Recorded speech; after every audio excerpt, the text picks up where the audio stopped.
14 mai 2024, mesdames et messieurs, très heureux de vous retrouver sur Une Minute dans le Monde. En Tunisie, le président de la Fédération de natation, arrêté et poursuivi pour complot. Arrêté le 11 mai et placé en garde à vue le président de la Fédération tunisienne de natation, le directeur général de l'Agence nationale antidopage et 7 autres personnes récemment destituées par le ministère de la Jeunesse et des Sports ont comparu le lundi devant le juge d'instruction. Ils font l'objet d'une enquête judiciaire après la dissimulation du drapeau tunisien lors d'un événement sportif.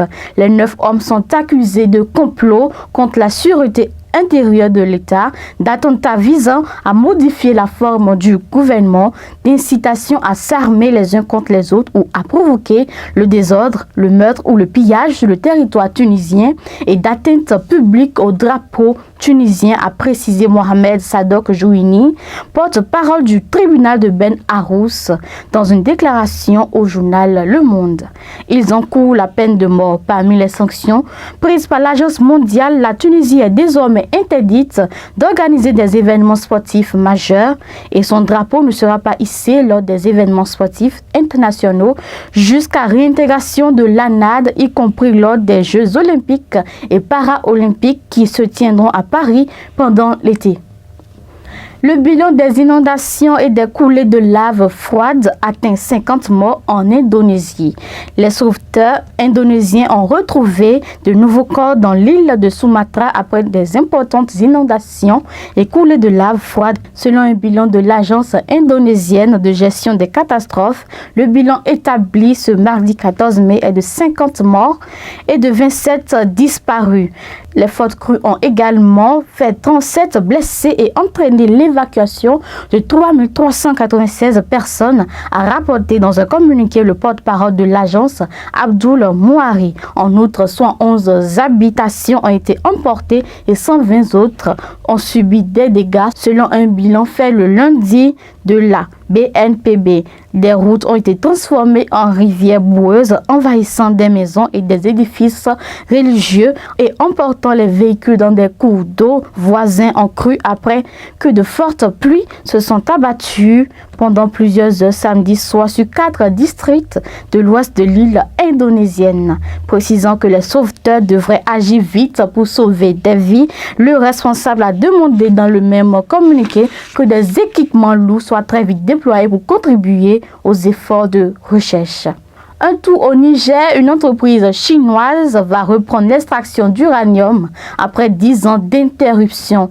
La société des mines d'Azélique Somina, majoritairement détenue par des Chinois, va reprendre ses activités d'exploitation de l'uranium dans le nord du Niger qu'elle avait suspendu il y a 10 ans faute de rentabilité, a annoncé le lundi 13 mai la télévision nigérienne publique. Je cite, « La situation étant aujourd'hui favorable, la Somina envisage de reprendre la production d'uranium. » Fin de citation, a précisé Télé Sahel. Créée en 2007, la Somina a démarré l'extraction de l'uranium en 2011 à Azélique, à 200 km au sud-ouest de la ville minière d'Arlit, où la compagnie française Orano ex-Areva exerce depuis une cinquantaine d'années. Mais elle avait suspendu ses activités 3 ans plus tard à cause de la chute des cours mondiaux du Yellow Cake, uranium concentré. En juin 2023, le gouvernement nigérien et la Compagnie nationale d'uranium de Chine avaient signé un protocole d'accord pour la reprise des activités de la Somina. Dans la perspective de cette reprise, le colonel Ousmane Abarchi, récemment nommé ministre des Mines par le régime militaire au pouvoir à Niamey, a visité samedi les installations d'Azélique où il s'est entretenu avec les responsables chinois. Le ministre s'est assuré que les mesures de protection contre les risques de contamination radioactive sont prises, a annoncé la télévision nigérienne. Pour finir, au Soudan, la communauté internationale met en garde contre une offensive sur la ville soudanaise d'El Fasher.